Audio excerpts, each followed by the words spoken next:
ওরে বাবা রে, শিগগিরই বড় বাইরে যেতে হবে। হয়ে গেল, হয়ে গেল। মরো মরো মরো, খেয়ে মরো, খেয়ে মরো। হ্যাঁ, এ কি, প্রকৃতির ডাকে সাড়া দিতে যাচ্ছি বলে গিন্নি মরতে বলছে? খাও না, আরো খাও, খেয়ে মরো। খেলে তো ত্যাগ করতে যেতেই হবে। অবশ্য আমি বেশি খাই বলে একটু বেশিই যাই। গাদা খাওয়া বার করছি, তো খাইয়েই মারবো। হ্যাঁ, গিন্নি দোহাই তোমার, কম খাবো, আমায় তুমি মেরো না।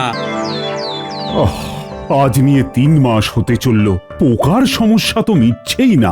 সমস্যা আর মিটবে কি করে মহারাজ? বিজ্ঞানীর তো কীটনাশক তৈরিতে কোনো হেলদোলই নেই। সব থেকে বড় কথা হলো আমাদের কিন্তু এখনো নবাবকে খাজনা দেওয়া হয়নি, তাই তো? হ্যাঁ মহারাজ, ওদিকে উজির কি মন্ত্রণা দিচ্ছে তাকে জানে। চিন্তা নেই, আমি দেব মন্ত্রণা, তারপর নবাব বাহাদুর দেবেন তোমাদেরকে যন্ত্রণা। আমিও তাই ভাবছি, কবে যে কি সমন পাঠান কে জানে। এটাও সত্যি, যে হারে পোকার আক্রমণ হয়েছে তাতে ফসল ফলিয়ে খাজনা দেওয়া অসম্ভব। চাষিদের ভয়ানক দুরবস্থা। পোকা তাড়াতে কি করা যায় সেই উপায় একটা ভাবুন। এই সমস্ত বাজে কথা এবার বন্ধ করে সত্যি কিছু একটা করতে হবে আমাদের, সবার মনের জোরে। খাজনার কি অবস্থা উজির? সে আর কি বলবো জাহাপানা, ভেবেই পাচ্ছি না কি যে দি জবাব। কি ব্যাপার, এমন কেন হলো? আগে কৃষ্ণচন্দ্রর 3 মাসের খাজনা বাকি পড়েছিল। তাহলে এবারে কি দিয়েছে খাজনা? না এখনো দেয়নি। তাহলে উজির করব নাকি শায়েস্তা? হ্যাঁ জাহাপানা, হ্যাঁ, খুব করে কৃষ্ণচন্দ্রকে হেনস্থা করুন, এমন করব রাজার হাল। যাতে কৃষ্ণনগর করে টালমাটাল। মহারাজ, প্রাসাদের বাইরে বেশ কিছু চাষি এসে কান্নাকাটি করছে। সে কি? আরে ওদেরকে আমার কাছে পাঠাও।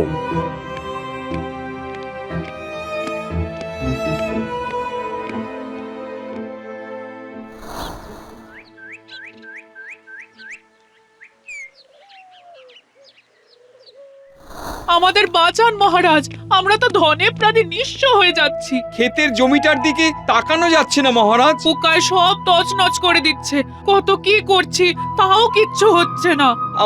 আমাদের কিছু আর্থিক সাহায্য করুন মহারাজ, না হলে ছেলে মেয়ে নিয়ে পথে বসতে হবে। কাঁদো, কেঁদে কেঁদে ভাসিয়ে দাও। মহারাজকে পদে পদে অপরাধী ব্যর্থ প্রমাণিত করো, আরো কাঁদো। দেখো পুঁটির মা ও বাবা, আমরাও প্রাণপণ চেষ্টা করছি তোমাদের পাশে দাঁড়াতে, কিন্তু বুঝতেই তো পারছো 3 মাস ধরে খাজনা না পাওয়ায় রাজকোষ শূন্য প্রায়। গোপাল, এবারে কিছু একটা করো তুমি। মহারাজ, গোপাল দাদা, আপনাদের প্রণাম। করাচ্ছি প্রণাম, শুধুই হবে বদনাম। দিন 2 দিন মহারাজ, ভেবে দেখি তবে কি করা যায় আজ। কচু করবে গোপাল, পূর্বে মহারাজের কপাল। বলো মহারাজের জয়, গোপাল দাদার জয়। আমরা আছি, তাই পেও না মোটে ভয়। মহারাজের উপর ভরসা রেখো, উল্টো পাল্টা কথায় কান দিও না কো। মন্ত্রণায় দিচ্ছি নবাবের কান গরম করে, তারপর মজা পাবে হাড়ে হাড়ে। শোনো সবাই, ঠিক 2 দিন বাদে কৃষ্ণনগর রাজ্যের বড় মাঠে একদম কাক ভরে সবাই হাজির হও। কেন ওই সময় কি হবে গোপাল? আগে মহারাজ, ওই সময় আমি পোকার আক্রমণ থেকে সকল জমিকে বাঁচানোর উপায় বাতলে দেব। উপায় কেন গোপাল? তুমি বুঝি কীটনাশক তৈরি করতে পারবে না? যদি 2 দিনের ভিতরে কোনো ওষুধ তৈরি করতে পারি তাহলে তো খুবই ভালো হবে মন্ত্রীমশাই, আর না হলে একটা কার্যকরী উপায় তো বার করবই, আপনি বেশি ভাববেন না।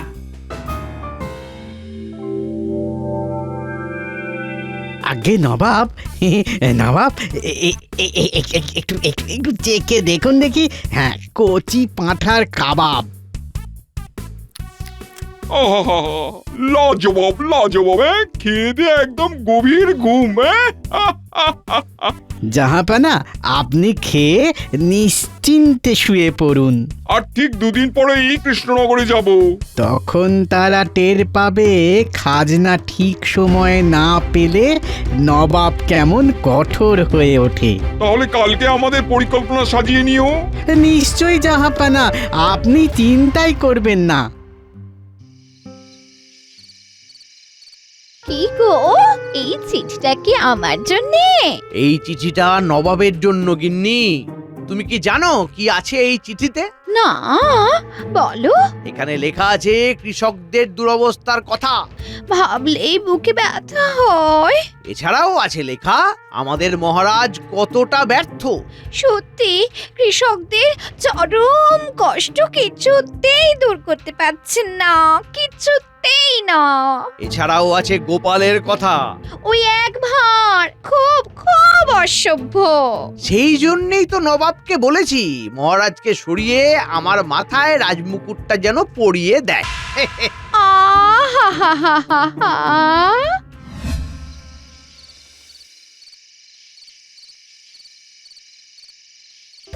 আমি তো চেষ্টা করেও কিছু পারলাম না।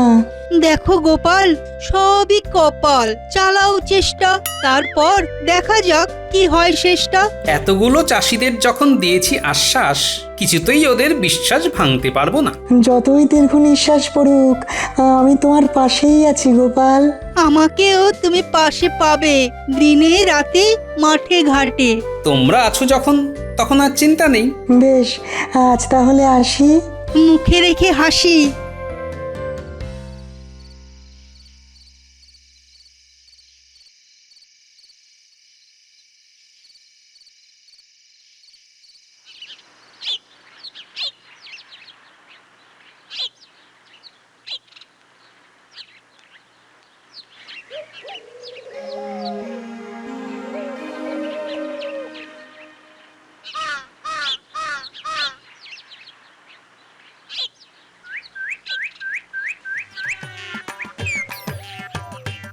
উঠুন উঠুন জাহাপানা, উঠুন, চোখ মেলে দেখুন কি এনেছি। খাজনা নাকি? না না না, রাজা কৃষ্ণচন্দ্রের কুটিল মন্ত্রীর চিঠি। নবাব বাহাদুর, আমাদের কাছে না কৃষ্ণনগরে যাওয়ার একেবারে মোক্ষম সুযোগ এসে গেছে। একটু গুছিয়ে বলো তো উজির, কি লেখা আছে ওই চিঠিতে? জাহাপানা, গোটা কৃষ্ণনগরের ক্ষেতের জমি পোকায় ছেয়ে গেছে, যার ফলে ফসলের খুব ক্ষতি হচ্ছে। কৃষকরা বহুবার মহারাজের দ্বারস্থ হয়েও কোনো ফল পায়নি। আর কৃষকদের দুঃখ না ঘোচাতে পারার দায় ক্ষমতাচ্যুত করব, তাই তো? জাহাপানা, হ্যাঁ, একদম একদম ঠিক। শুনলাম মহারাজ নিজে না পেরে গোপালকে নাকি কৃষকদের দুর্দশা কাটানোর উপায় বার করতে বলেছেন। কিন্তু উজির, গোপালের তো অনেক বুদ্ধি, যদিও সত্যি সত্যি পোকা মারার কোনো উপায় বের করে ফেলে। আর ঠিক একদিন বাদে গোপাল ভোরবেলায় সব কৃষকদের ডেকেছে। চলুন নবাব বাহাদুর, ওই দিন গিয়ে না কৃষ্ণচন্দ্রকে গদি থেকে সরিয়ে দিই। তাহলে কি বলছো, গোপাল পারবে না?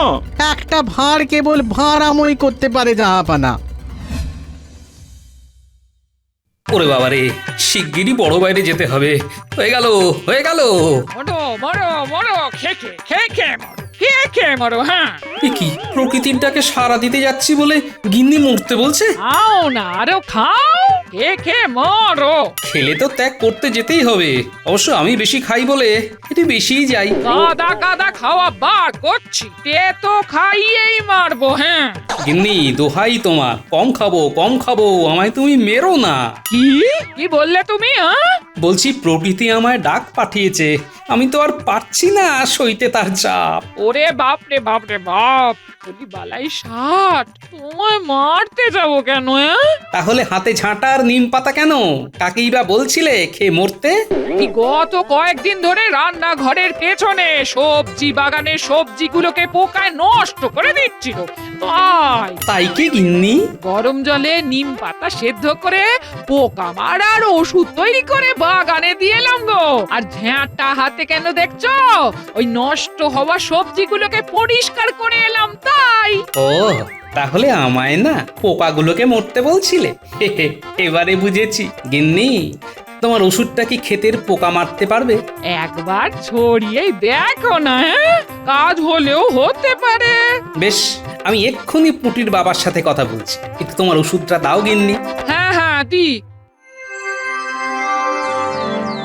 হাতে মাত্র আর একটা দিন, আজকে গোপালও আসেনি। দেখা যাক গোপাল কি করে? যদি এই কদিনের ভেতরে ক্ষেতগুলোকে কীটমুক্ত না করা যায় তাহলে তো সর্বনাশ হয়ে যাবে। উফ, কি যে করি কিছুই যে ভেবে পাচ্ছি না। যাক, এবারে আমি কেটে পড়ি। কি ব্যাপার গোপাল দাদা? এই নাও পোকা মারার এক রকমের নতুন ওষুধ। কি বলছো? কোথায় পেলে গোপাল দাদা? গিন্নির বানানো। শোনো, 3 বার করে খেতে দেবে, বুঝলে? তুমি যে কি উপকার করলে কি বলবো। এখন এসব কথা থাক, তুমি তরশুদিন এসে জানিও ওষুধটা কাজে দিল কিনা। সে আর বলতে গোপাল দাদা। কাজটা চুপিসারে করো, হ্যাঁ? দেখো ওষুধের ব্যাপারে এখন যেন কেউ জানতে না পারে। বেশ বেশ, আমি তাহলে আসছি। দেখো মা, আমি যাতে মহারাজ আর কৃষ্ণনগর উভয়কেই বাঁচাতে পারি। বুঝলে গিন্নি, গিন্নি, আর একদিন বাদেই হব আমি কৃষ্ণনগরের নতুন মহারাজা। তখন আমার আলাদাই সাজ। ভেবেই আনন্দ হচ্ছে আজ। আহা আহা, নবাবকে সব জানিয়ে দিয়ে পা নাচাচ্ছি পালঙ্কে শুয়ে। আহা কি সুখ, কি সুখ। বুঝলে উজির, আগে নবাব বাহাদুর। কৃষ্ণনগর স্বপ্নেই শুধু কৃষ্ণনগর দেখছি। আগে জাহাপানা, শয়তান মন্ত্রীটা না থাকলে সব কিছুই হতো না। ওকেই গোলাম রাজা করে মনের বাসনা মেটাবো। একদম সঠিক সিদ্ধান্ত জাহাপানা।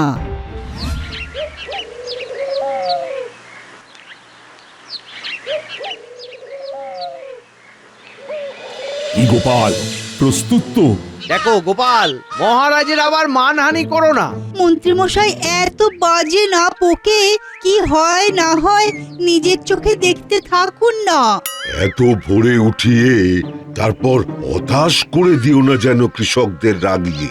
গোপাল এখন সর্বজ্ঞানী, কি ঘটবে কি জানি।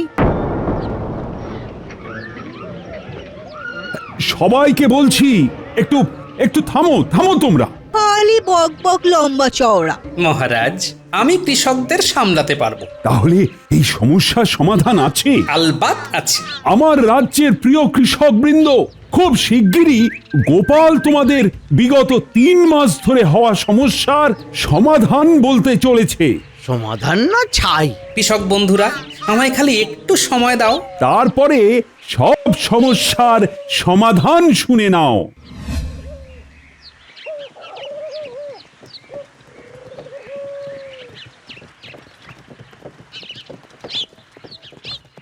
পৌঁছে গেছি তো কৃষ্ণনগরে। আগে হ্যাঁ, আর আর আর আর মিনিট 2 পরেই তো রাজ্যের বড় মাঠ। বেশ বেশ, আসলে আর তর সইছে না। সবই বুঝছি জাহাপানা।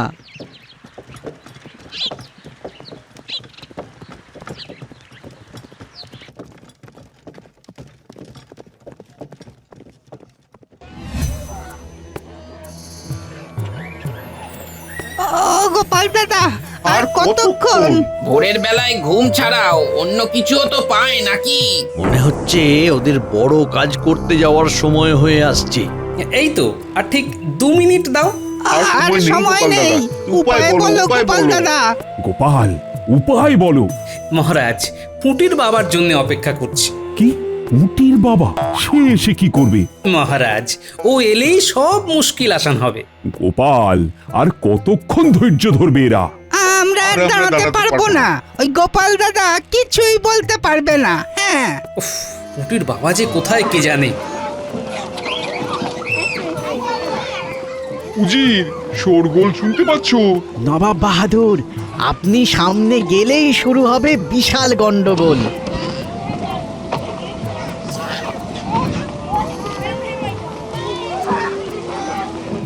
এ কি নবাব, আপনি? নবাব, চারিদিকের কি অবস্থা? হ্যাঁ, খুব শিগগিরই নিচ্ছি ব্যবস্থা। হে কৃষকেরা, তোমাদের কি সমস্যা হয়েছে বলো শুনি। ক্ষেতের জমি পোকায় ছারখার। নবাব, এদের দুর্দশার শেষ নেই আর। বিগত 3 মাস ধরে ভুগছি নবাব বাহাদুর। আর পারছি না নবাব বাহাদুর, আর পারছি না। আপনি আমাদের বাঁচান। বাঁচান নবাব, বাঁচান, বাঁচান আমাদের। গেল গেল, সব গেল।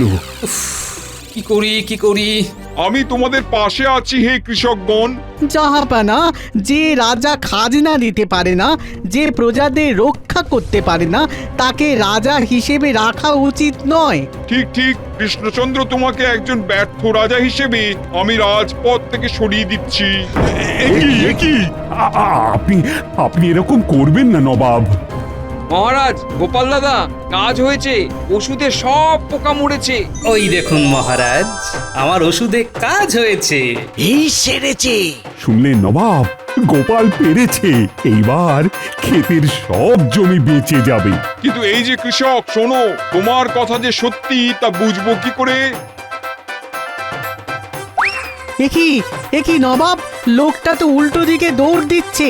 কি, আমার কথার কোনো গুরুত্বই নেই? প্রকৃতি আমায় ডাক দিয়েছে, আর পারছি না দাঁড়াতে। তবে নবাব, আমার ওষুধটাই কাজ দিয়েছে কিন্তু। নবাব আপনাকে গুরুত্ব দেয়নি তা নয়, ও প্রাতকৃত্য করতে গেছে। ছি ছি ছি, কৃষ্ণচন্দ্রের প্রজারা নবাবের ডাককে উপেক্ষা করে এই অপরাধে কৃষ্ণচন্দ্রের গর্দান নেব। এরকম করবেন না নবাব। শেষ ইচ্ছা কি? নবাব, এই কাজটাকে উপেক্ষা করা কারুর সাধ্য নেই। বলতে কি চাইছো? আমায় 2 দিন সময় দিন, আর আপনি মুর্শিদাবাদে ঠিক 2 দিন বাদে কাক ভরে একটা দীর্ঘ ভাষণ দেওয়ার জন্য সমাবেশ ডাকুন। যদি দেখি ওই সমাবেশে কেউ প্রকৃতির ডাকে সাড়া না দিয়ে আপনার ভাষণ শুনছে, তাহলে নবাব বাহাদুর, আপনি সানন্দে গোপালের গর্দান নেবেন। সব কিছুর জন্য গোপাল দায়ী। সব শর্ত মেনে নিলাম, 2 দিন পর দেখা হচ্ছে। গোপাল, আমার প্রাণটা থাকবে তো? মানে বাজি তো ধরলাম। আমি আছি মহারাজ, ভয় পাবেন না, সব ঠিক করে দেব। আমি কালকেই মুর্শিদাবাদ যাব, খবরটা গোপন রাখবেন।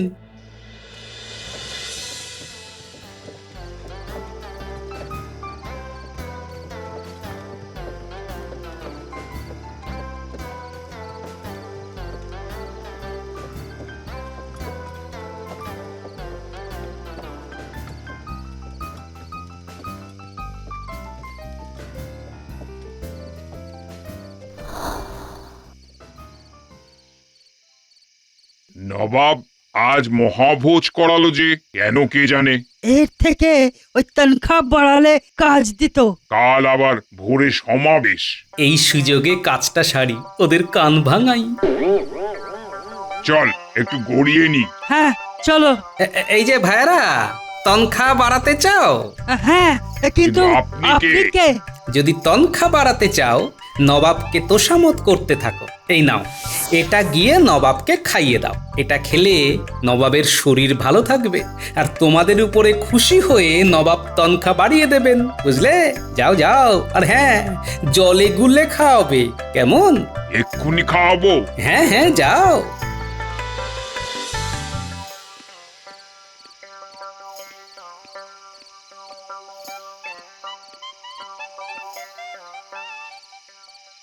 নবাব বাহাদুর, আসতে পারি? কি ব্যাপার, এখানে এসেছিস যে? নবাব বাহাদুর, এটা শরবত, এই শরবতটা খেয়ে নিন। আপনার অনেক পরিশ্রম গেছে, এটা খেলে ঘুম ভালো হবে। বাবা বাবা, তোরা আজ বড় খেয়াল রাখছিস যে। ভুল করেছি নবাব বাহাদুর, অনেক আগেই খেয়াল রাখা উচিত ছিল। আপনি আমাদের দাতা, আপনার শরীর দেখে রাখা তো আমাদের কর্তব্য। ঘুম ভালো হবে যখন, দে খেয়ে নি, কাল আবার সমাবেশ। আসছি নবাব বাহাদুর। হ্যাঁ আয়, তোদের তনখাটা দেখছি বাড়িয়ে দিতে হবে। কি আনন্দ!